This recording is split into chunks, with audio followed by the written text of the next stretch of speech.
अस्सलाम वालेकुम, मेरा नाम है रिज़वान और आप देख रहे हैं नेक्स्ट डे सॉल्यूशंस का यूट्यूब चैनल। आज का हमारा 7वां लेक्चर है वेब डेवलपमेंट कोर्स का और आज के इस लेक्चर में हम करेंगे फंक्शंस, लूप्स, जावास्क्रिप्ट की और साथ डो मैनिपुलेशन। अगर आपको ये लेक्चर्स पसंद आ रहे हैं तो प्लीज़ वीडियो को लाइक कीजिएगा। अगर आपका कोई क्वेश्चन है तो कमेंट ज़रूर कीजिएगा, मैं उसका खुद रिप्लाई करूँगा। और अगर आप आने वाले लेक्चर्स को देखना चाहते हैं तो प्लीज़ चैनल को सब्सक्राइब करके बेल आइकन पे क्लिक कीजिएगा। और अगर आप ये कोर्स हमारी सुपरविज़न में हमारे इदारे से लाइव आके करना चाहते हैं, तो नीचे दिए गए नंबर्स पे राब्ता कीजिए और ख़ुद को एनरोल करवाएँ हमारे नेक्स्ट बैच में। तो चलिए आज का लेक्चर करते हैं शुरू और चलते हैं स्क्रीन की तरफ। अच्छा, तो यहाँ पे मैंने एक ब्लैंक एचटीएमएल फ़ाइल बनाई है। अब तक आपको पता चल गया होगा।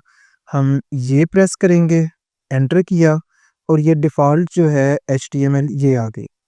और यहाँ पे मैं टाइटल चेंज कर दूँ, JavaScript functions loops and do manipulation. अब ये इतने सारे वर्ड्स मैंने यहाँ पे ऐड कर दिए हैं, इतने सारे कॉम्प्लेक्स वर्ड्स, तो इनसे घबराना बिल्कुल नहीं है। ये बिल्कुल छोटे-छोटे टॉपिक्स हैं और हम ये एक ही लेक्चर में सारे कवर करेंगे।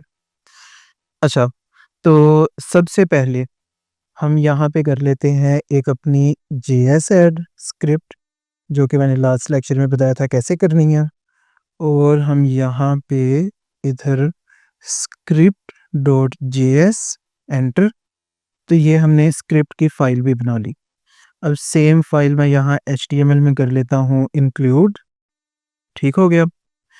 अच्छा, अब सबसे पहले हमारा जो टॉपिक है वो है फंक्शंस।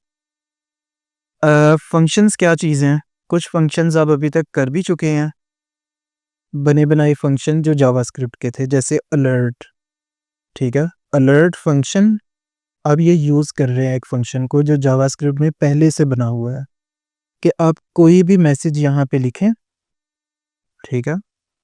और जब ये फंक्शन कॉल होगा, ये रन होगा, तो वो मैसेज इस तरह से अपीयर हो जाएगा, ठीक है। इसी तरह आपने फंक्शन किया था कंसोल, उसके अंदर एक फंक्शन था लॉग, यानी कंसोल डॉट लॉग। तो ये लॉग जो है ये भी एक फंक्शन था जो कि क्या करता है, इंस्पेक्ट के अंदर कंसोल में आपको मैसेज एक लॉग करवा देता है, एक मैसेज आउटपुट कर देता है, ठीक है। इसी तरह कुछ और भी फंक्शंस आपने अभी तक कर लिए हैं। तो ये फंक्शन जो है इनको आप खुद से डिफ़ाइन भी कर सकते हैं। बहुत ही सिंपल है, आपने लिखना है फंक्शन, आगे आपने फंक्शन को कोई नाम देना है, जैसे था अलर्ट, लेकिन अलर्ट नहीं लिखेंगे क्योंकि अलर्ट जो है वो प्री डिफाइंड फंक्शन है जावास्क्रिप्ट का, ठीक है।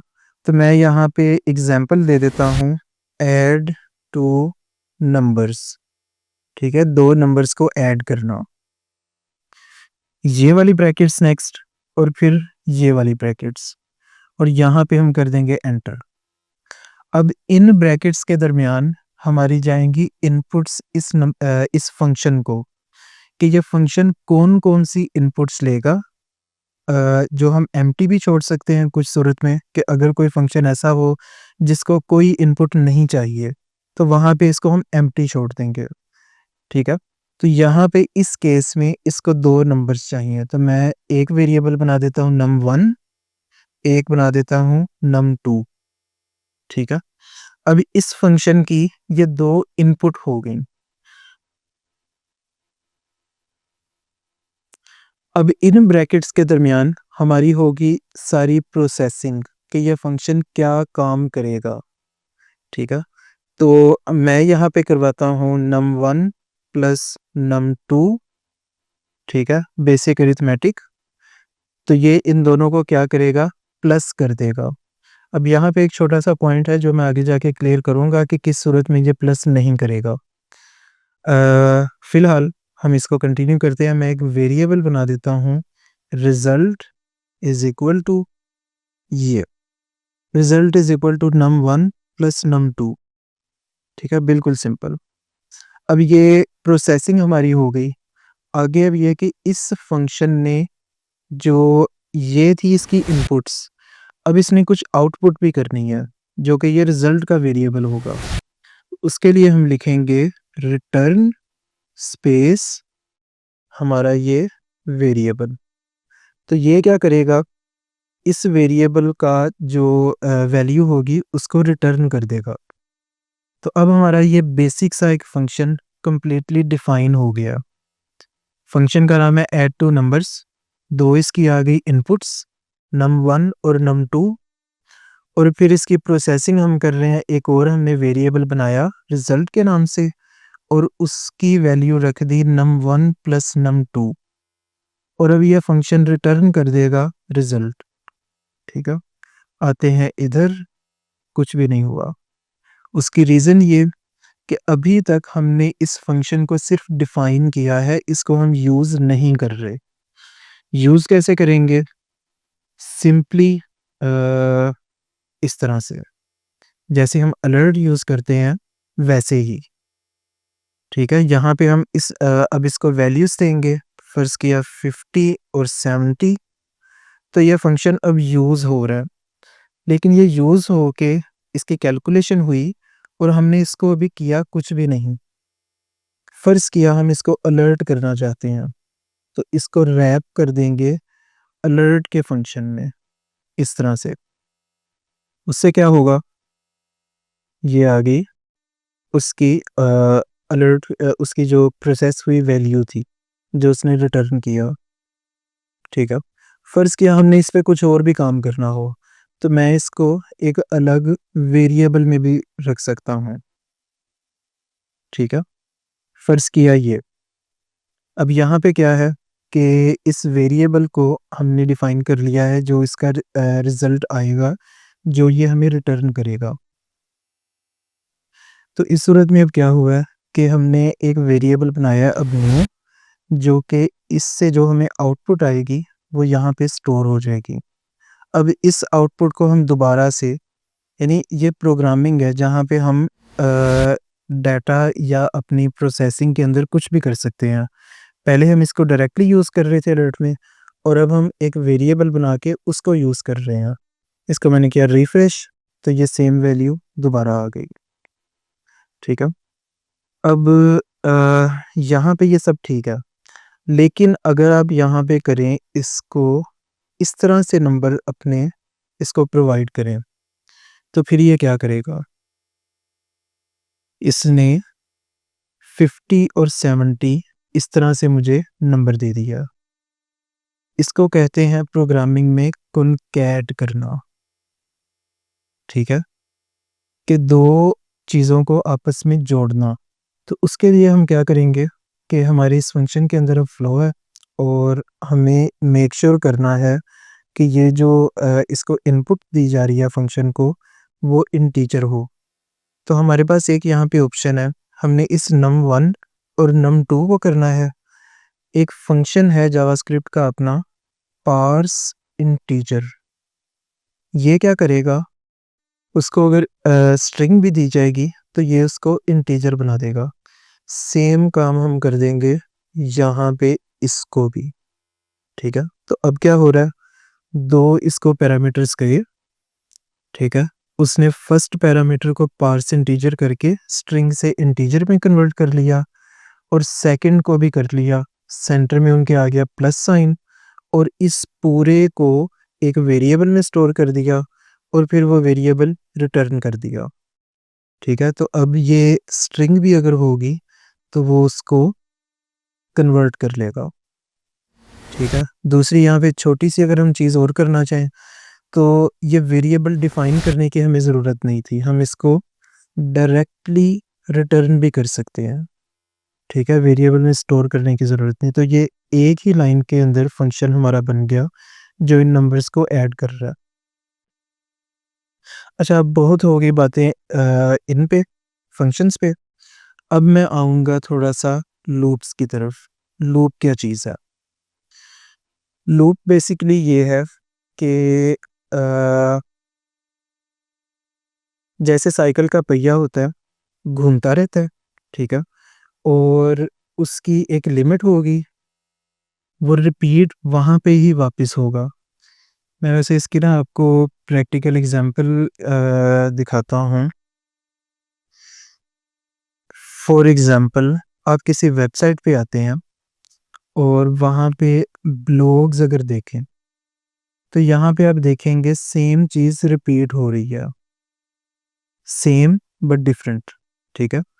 कि ये पार्ट एक ब्लॉग पोस्ट को रिप्रेजेंट कर रहा है।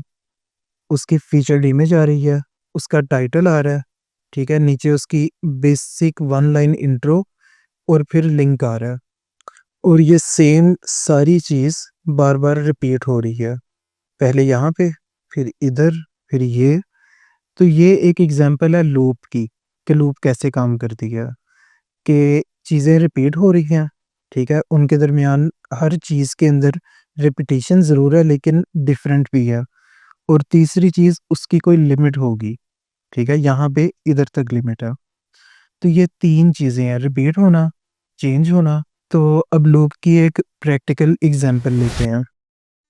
एक इसकी फ़ेमस लूप है फॉर लूप, ठीक है? आप अगर वीएस कोड में सिंपली लिखें फॉर और ये वाला करें यहाँ पे एंटर, तो ये इसने लंबा-सा एक कोड लिख दिया।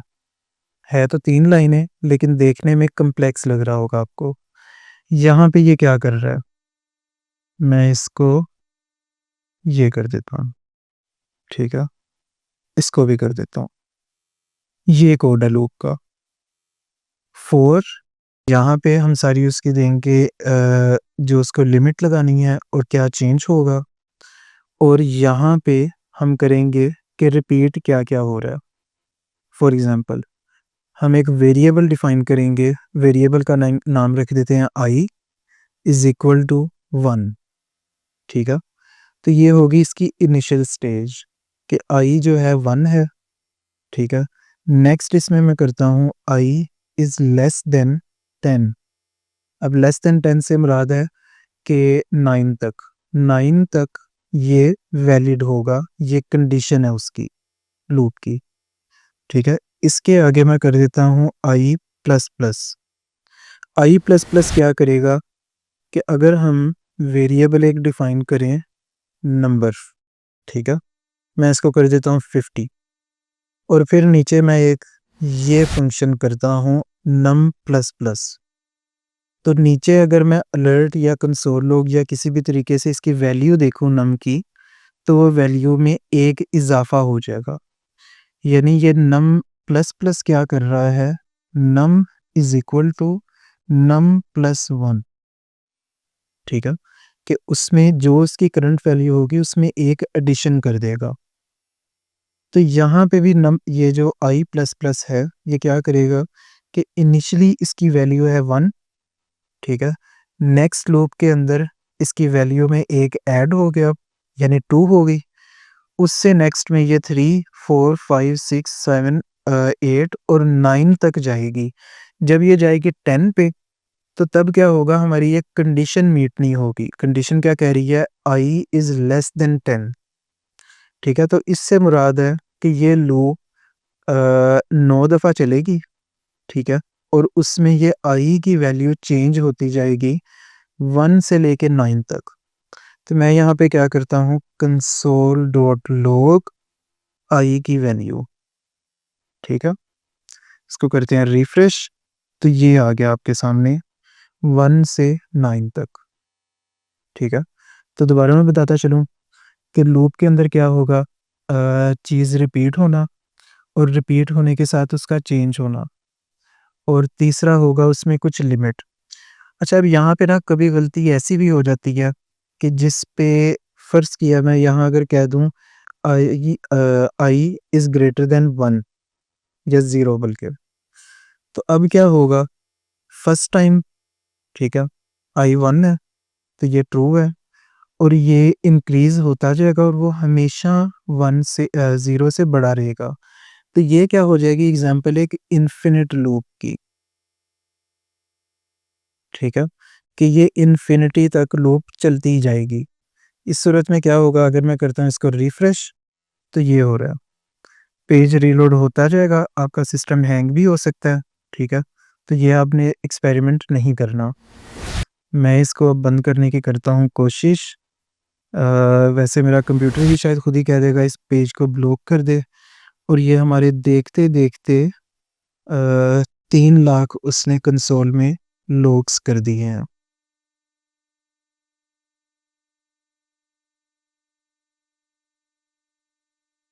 ये हो गए बंद। वापस आ जाते हैं इधर, इसको अब मैं कर दूँ ये। ठीक हो गया? ब्राउज़र ये हो गया रिकवर। लूप्स की बेसिक यही है, आगे हम प्रैक्टिकल इसकी एक एग्ज़ाम्पल के साथ करेंगे, और उससे पहले फिर आपको मैं डोम मैनिपुलेशन का बता दूँ। डोम मैनिपुलेशन भी बहुत ही सिंपल सा कांसेप्ट है, और आपने थोड़ा-सा इसको किया भी है। आपको याद होगा लास्ट लेक्चर में हम कर रहे थे, एक हमने बनाई थी इनपुट, ठीक है? इसको हमने दे दी आईडी, टेक्स्ट इनपुट या कुछ भी, ठीक है? और फिर हम कर रहे थे जो डॉक्यूमेंट जावास्क्रिप्ट का अपना वेरिएबल है, इसके अंदर से गेट एलिमेंट बाय आईडी का फंक्शन, आईडी पास की, तो ये हमें वो इनपुट दे देगा।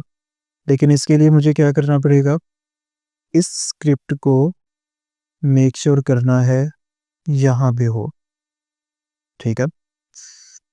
इसको एक वेरिएबल में रख लूँगा टी इनपुट के नाम से, ठीक है? अब इनपुट को हम क्या करेंगे, एक इवेंट लिसनर ऐड कर देते हैं। वो कौन-सा था? ऑन की अप आई थिंक, मुझे स्पेलिंग याद नहीं रहती। और नेक्स्ट हमने करना है, इस पे एक फंक्शन लगाया, ठीक है? और हमने किया था कंसोल डॉट लॉग इसकी वैल्यू, ठीक है? तो लास्ट लेक्चर में मैंने इसको क्लियर किया था, अगर आपने नहीं देखा तो प्लीज़ वो देखें, और अगर वो नहीं देखा तो उससे मुराद आपने पूरा कोर्स नहीं देखा, तो प्लीज़ पूरे कोर्स को स्टार्ट से देखिएगा अगर आपको समझ नहीं आ रही।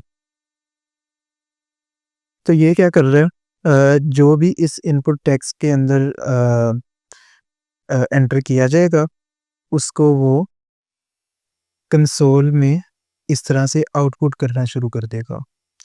अब ये मैनिपुलेशन तो यहाँ पे हो रही थी, लेकिन हम कर रहे हैं मैनिपुलेट कंसोल के अंदर आउटपुट।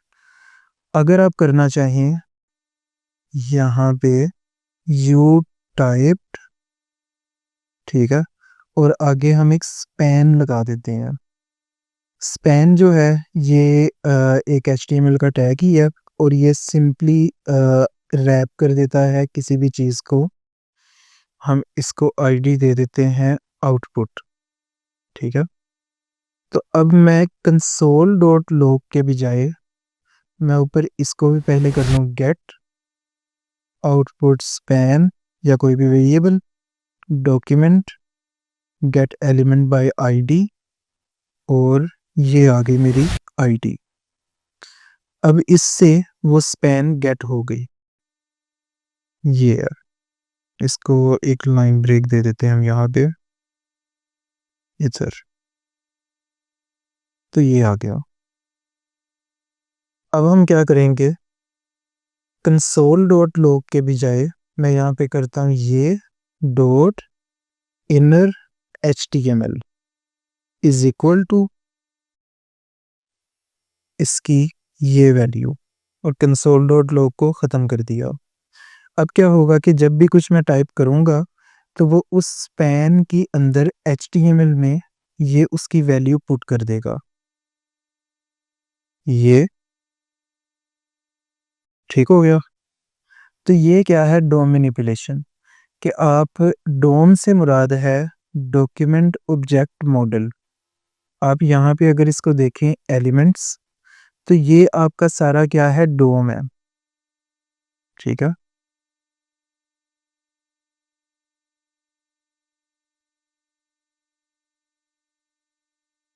ये है डोम, कि आपकी डॉक्यूमेंट, उसके अंदर एचटीएमएल है, हेड है, टाइटल का टेक्स्ट है, आगे एक और एलिमेंट है बॉडी, बॉडी के अंदर एक और एलिमेंट है आपका H1 फ़र्ज़ किया, उसके अंदर टेक्स्ट है आपका हेडिंग। इसी तरह आपके मल्टीपल जो हैं, आपका एक एलिमेंट है ए टैग, ठीक है? एलिमेंट है ये। उसके अंदर एट्रीब्यूट आपका है href, उस href के एट्रीब्यूट की वैल्यू आपकी होगी आपकी वेबसाइट या कोई भी लिंक, और उसका टेक्स्ट है ये।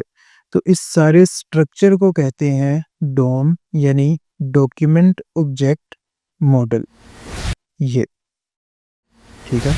तो अभी जो हमने काम किया है, हमने क्या किया, डॉम मैनिपुलेशन के हमारी एक स्पैन थी और इसके अंदर हमने एचटीएमएल को चेंज किया, ठीक है? इसकी एक और एग्ज़ाम्पल, मैं यहाँ पे एक और लाइन ब्रेक लगा दूँ और इधर अब एक ए टैग लगाता हूँ। इसको मैं कह देता हूँ कि यहाँ पे हैश ही कर देता हूँ, क्लिक मी, ठीक है? और सीएसएस आपको अब याद होगी, आप इसकी प्रैक्टिस भी साथ-साथ ज़रूर कीजिए। मैं सीएसएस में एक क्लास लगाता हूँ डार्क, ठीक है? और उस क्लास में करता हूँ बैकग्राउंड कलर ब्लैक। अब ये क्लास जिसको दी जाएगी, ठीक है? फ़र्ज़ किया मैं यहाँ पे बॉडी को ये क्लास देता हूँ डार्क, तो ये डार्क हो जाएगा। लेकिन अगर नहीं दी, तो ये नहीं है। अब मैं क्या करूँगा, इस ए टैग को भी एक आईडी दे दूँ क्लिक मी की के नाम से, और नेक्स्ट मैं ये करता हूँ ए टैग, ठीक है? Document gate element by ID, ये आ गई मेरी वो आईडी, और इस पे मैं करता हूँ dot add event listener, click का इवेंट, ठीक है? और उससे काम क्या हो, काम सिंपली ये हो, यहाँ पे सेमीकोलन मिसिंग है, कि डॉक्यूमेंट डॉट बॉडी, इससे हमें मिल जाती है ये बॉडी। यहाँ पे मैं करता हूँ डॉट, अब आगे ये काफ़ी चीज़ें हैं जो आपको या खुद से लर्न करना होगा, यानी आप अगर चाहते हैं कि बॉडी में एक न्यू क्लास ऐड हो जाए, ठीक है? तो आपको खुद से सर्च करना होगा कि how to add class to body with JavaScript, क्योंकि ये जितने सारे फंक्शंस हैं, ये सारे आपको कोर्स में नहीं करवाए जा सकते, ये आप ऑन द जॉब कर सकते हैं, इंटर्नशिप में कर सकते हैं, या अपनी सेल्फ लर्निंग के साथ कर सकते हैं। तो यहाँ पे वो बता रहा है डॉक्यूमेंट बॉडी क्लास लिस्ट, और इस तरह से ऐड करें और फिर यहाँ पे अपनी क्लास नेम दे दें जो आपने क्लास उसमें ऐड करवानी है, ठीक है? तो वैसे ही हम क्या करेंगे, बॉडी क्लास, ये आ गया लिस्ट डॉट ऐड, और यहाँ पे मैं डार्क की क्लास दे देता हूँ। तो ये भी एक क्या एग्जांपल हो जाएगी डोम मैनिपुलेशन की, कि बाय डिफ़ॉल्ट आप देखें यहाँ पे क्लास नहीं है। जैसे ही मैं करूँगा क्लिक, क्लास आ गई, और उस क्लास आने से क्या हुआ, बैकग्राउंड कलर चेंज हो गया उसका। अब दोबारा क्लिक करने से कुछ नहीं हो रहा।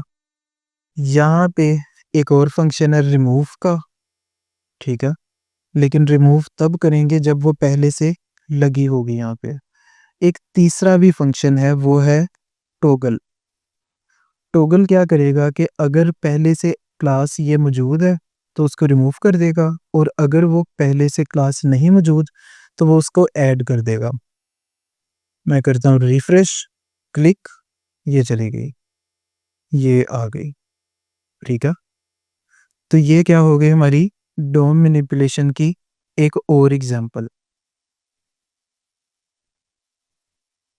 ठीक है? अब मेरा ख्याल है कि आपके लिए बेसिक्स जो हैं वो पूरी हो चुकी हैं। अब आपके लिए एक छोटी-सी असाइनमेंट है जो आपने आज लाज़मी करनी है। वो ये कि आपने बनाना है एक एचटीएमएल में टेबल, ठीक है? टीआर आ गया, टीएच आ गए, बल्कि टीएच को रहने दें, आप कर दें टीडी। 5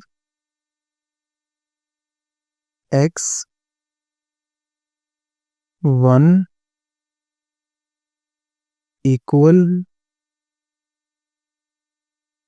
ठीक है। इन सब को आप चाहे आईडीज़ दे दें, क्लास दे दें। आईडीज़ दे देंगे तो वो रिपीट नहीं होंगी, आपको क्लास देनी चाहिए। और यहाँ पे आ गया 5। अब मेरा ख़्याल है आप समझ गए हैं कि ये मैं क्या कर रहा हूँ। 2 और ये आ गया 10, ये चीज़। तो अगर आपको ये छोटी-सी असाइनमेंट दी जाए कि आपने लूप चला के, इस तरह से नहीं, लूप चला के इसके अंदर डाटा अपडेट करना है, तो क्या आप कर सकते हैं? इसका ज़रूर कमेंट में ज़रूर चैलेंज लेके कहिएगा कि मैं ये करके दिखाऊँगा, और उसके बाद अपनी प्रोग्रेस भी ज़रूर बताइएगा। अगर आपको ये वीडियो पसंद आई तो प्लीज़ इसको लाइक कीजिएगा। अगर आपका कोई क्वेश्चन है या कोई चीज़ आपको क्लियर नहीं हुई तो इस वीडियो पे कमेंट कीजिए, मैं उस पे खुद रिस्पॉन्ड करूँगा। और अगर आप आने वाले लेक्चर्स को देखना चाहते हैं तो प्लीज़ चैनल को सब्सक्राइब करके बेल आइकन पे क्लिक कीजिएगा। तब तक के लिए अल्लाह हाफ़िज़।